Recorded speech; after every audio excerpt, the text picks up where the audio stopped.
All right. Here we go. Wait, we got to do it at the same time. Same we're time. ready? Hold on. 1, 2, 3. No. We'll do it on 3, three, go. or wait, 1, 2, 3, and then go, Yeah, or yeah, 1, yeah. 2, and then 1, 2, 3, go. Apparently we're musicians. Oh, yeah, I know. Hello, everybody. This is the After Hour podcast here, or After Hours. I kind of missed an S in there. This is episode 16. Wow, 16 yeah, episodes. 1-6, and this is my buddy Josh Roy right here. What's going on, buddy? And if you're from Arizona, you probably know Josh Roy. He's been playing all around now for a little while, huh? 7 years now. 7 years. Dang, dude, I didn't realize you were playing around that long. Yeah, I got a lot of the gigs that I do we're on the west side, because nobody's there. Seems like there's a lot more people over there than I realized. We actually started playing out in, I don't think it's technically west side. I think it was north when we played up in Cave Creek. But we played at the Buffalo Chip for a long time. You call that the west side? Well, more west to us. But it's more north. That's North Phoenix. Up Yeah, there. Yeah, that's east for me, man. Yeah. I'm like way out west.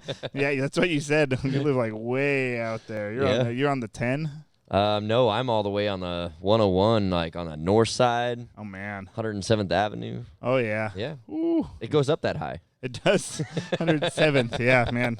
I accidentally went like all the way around the Loop 101 once.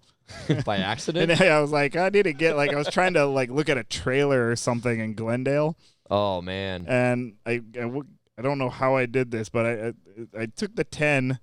And then I ended up like driving up to Glendale. Then I ended up just driving all the way home from there. And it's just like, wow, that was really out of the way. It's the sightseeing. That's what you were going for. That was very interesting. The choice of driving for, checking out what Phoenix had to offer, I guess. It's quiet on that side of town. That's what I love about it. It's a little different. I mean, I live in Gilbert, and it's pretty quiet there. It's definitely blowing up, though. Yeah, it is. Glendale's kind of in the same, but you're not Glendale, right? No, hell, I'm Peoria. So, Peoria. like, Peoria's all kind of of our blowing neighbors up, too, right? Well, all of our neighbors know each other in just my block. And okay. I consider that the city of Peoria my block. That's awesome. Yeah. Yeah. Like I said, I got family up there. I got family in Surprise, too, which I think is kind of in your neck of the woods. Yeah. And that always feels like it takes really long to get out to Surprise. Yeah, I wish most of my gigs were on that side of town. Yeah. It'd be nice. Which is funny because there is a lot of stuff out there, isn't there? Like, you got, like, Roadrunner out there. Yeah, and, well, that's kind of North Valley, again. Yeah, it's north, kind of east, but, we go, Lake Pleasant has Dillon's. Oh, yeah. Lake Pleasant is not that far away. But, again, that's still north, right? That's not west side. So that's northwest. So you go on a Lake Pleasant road, and you go out towards Lake Pleasant. That's where I live. I'm literally about, 15 minutes away from the lake. Oh, wow. Nice. That's pretty awesome. Yeah, I got poles ready to go anywhere. There every you time go. I get home. You got a boat? No, I don't Dang got a boat. I can swim. I'm a really good swimmer. It's like a million times harder to swim in a lake too than it is a pool. I find that hill that's been covered by water, and I try to stand on top of that hill and then fish. There you go. Got it. And then you're like, oh, this Pleasant Lake is pretty pleasant. Yeah, it absolutely is. I kind of grew up going to that lake every. Oh man, it was every about 4 or 5 times a year. We go out there and we camp out. You pitch a tent, and my parents and everybody would be fishing out there, and they'd say, "Oh, come on, grab a pole and just throw it out there." And every time I'd throw the damn pole out there, I'd reel the thing in and pull it in right away. I wouldn't let it sit and wait. Didn't let it chill. They're like, dude, just chill it. Don't reel it in. Just let it sit. And every time, I became a really good caster at that time. Well, you got to practice that, too. Yeah. You don't want to take somebody out there with you, Right.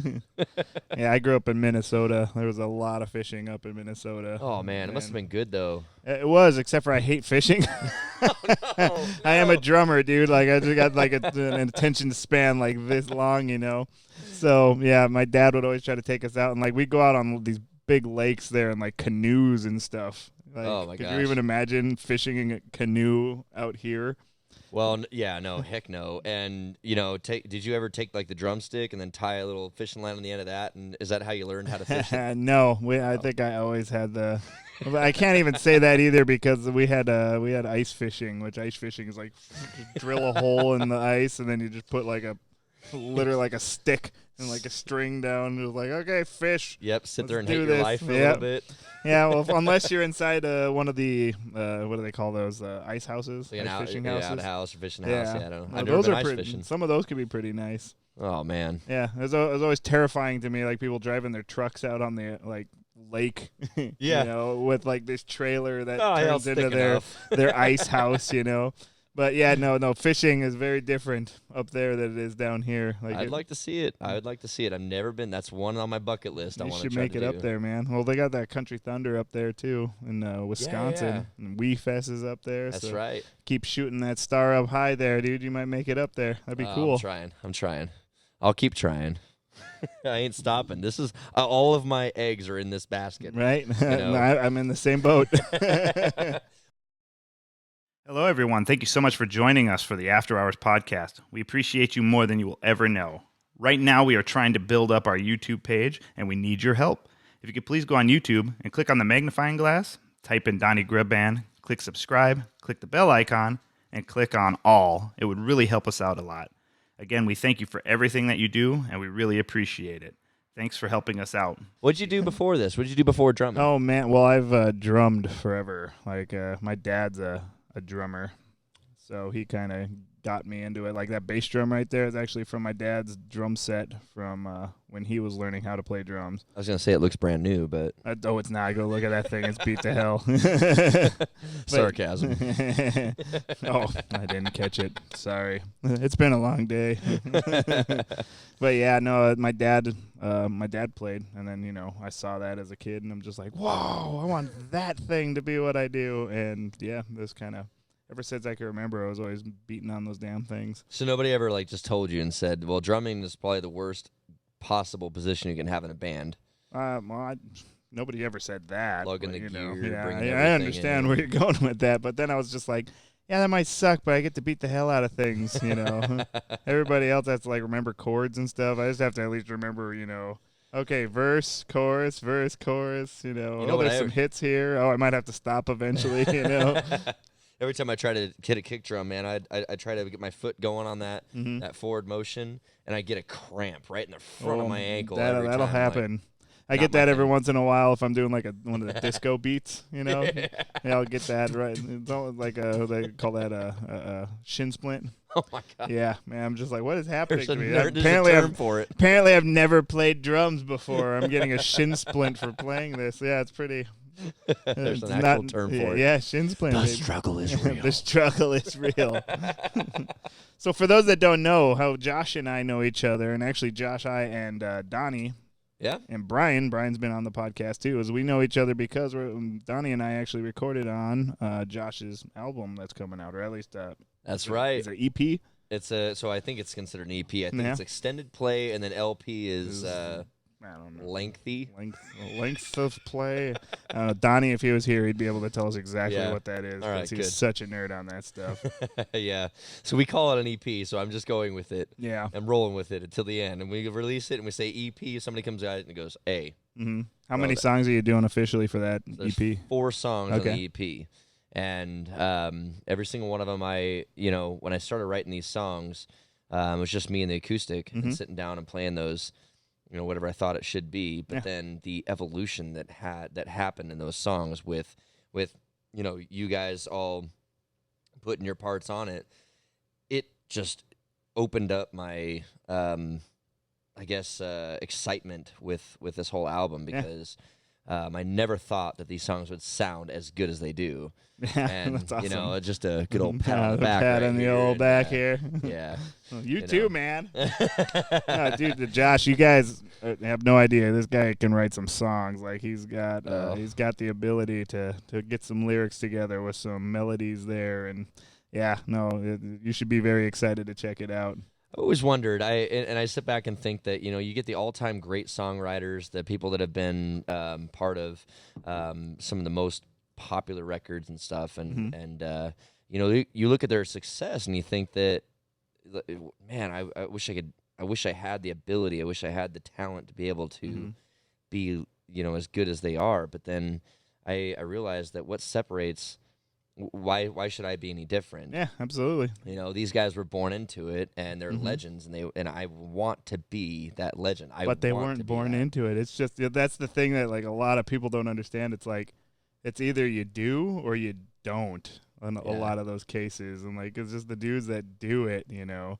Yeah. And of course there is talent involved, but half of the battle is just going and trying, you know. Somebody told me a long time ago, and this was I was probably about 12 years old when I started writing my first song.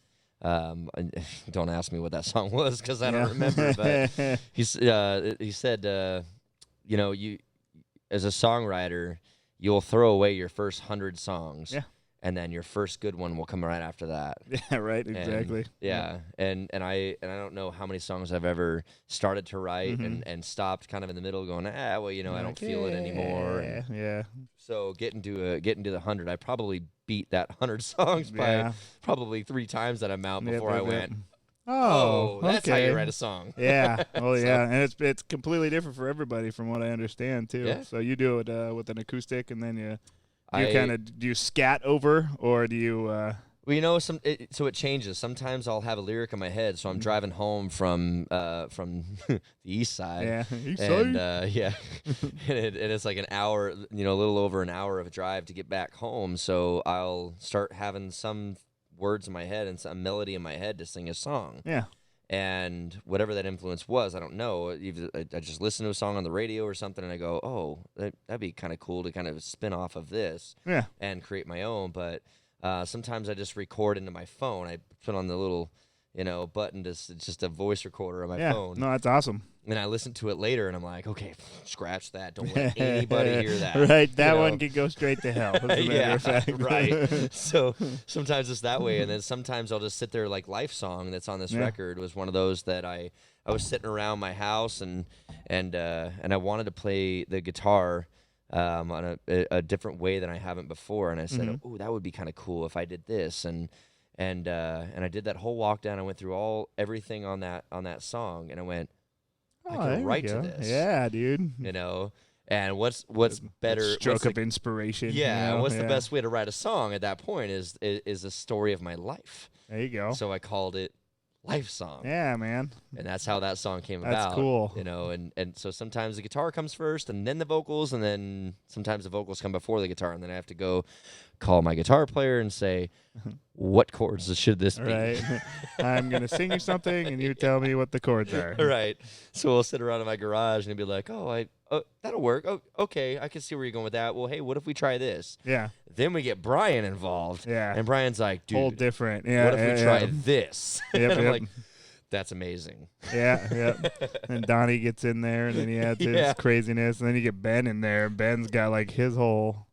Ben is the guy that played organ and piano. Oh my gosh! And that kid, he's young. He's a young fella, but that dude like has like more wisdom when it comes to when you music. Say young. What do you mean by young? Well, it's like 1820s, right? He's like kind of early. Okay, young. Got it. Hello, everybody. How are you doing today? This is Kit from the After Hours Podcast. You may be asking yourself, why do we call this a podcast if I'm watching this on YouTube or even Facebook? Well, the answer is you can actually listen to us while you're driving, or while you're flying, or while you're swimming, or even while you're working out. A lot of people like it this way because they don't have to look at our ugly mugs. The way to do this is that you click on the app that's called Podcast if you're using an Apple product. Once you're inside the app, you just click at the bottom where it says Search. Type Donny Grubb Band into the search bar that shows up at the top. Then once After Hours with the Donny Grubb Band shows up, click on Subscribe. And then you will be subscribed to the After Hours with the Donny Grubb Band podcast. So now anytime that we release a new podcast, you should get a notification, and you should be able to find it really easily so that you can listen to it in your day-to-day events. Thank you so much for hanging out with us. We really appreciate you guys.